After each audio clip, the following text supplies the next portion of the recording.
સાબરકાંઠા જિલ્લાના વડાલી નગરપાલિકાના નવા નગર વિસ્તારમાં રવિવારે સાંજે એક ચોંકાવનારી ઘટના સામે આવી છે. વીજ થાંભલા પર અચાનક ફોલ્ટ સર્જાતા ધડાકા સાથે આગ લાગી હતી. આ ઘટનાનો વિડીયો સોશિયલ મીડિયા પર વાયરલ થયો છે. વીજ થાંભલા પર 1 થી 1.5 મિનિટ સુધી સતત ધડાકા થયા હતા અને તણખા જરતા જોવા મળ્યા હતા. આ ધડાકાઓનો અવાજ દિવાળીમાં ફટાકડા ફૂટતા હોય તેવો સંભળાયો હતો. ફોલ્ટને કારણે વિસ્તારમાં વીજ પુરવઠો ખોરવાયો હતો અને સદનસીબે આ ઘટનામાં કોઈ જાનહાનિ થઈ નથી.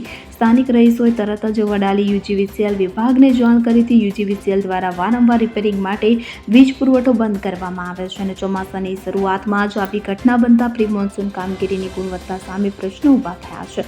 સ્થાનિક રહીશોમાં આ ઘટનાને લઈને ચિંતાનું મોજું ફરી વળ્યું છે. Bureau report CN24 news. હવે જુઓ દેશ દુનિયાની તમામ ખબરો તમારી આંગળીના ટેરવે. ઉઠાવો મોબાઈલ અને Google Play Store પરથી ડાઉનલોડ કરો અમારી CN24 ન્યૂઝ મોબાઈલ એપ.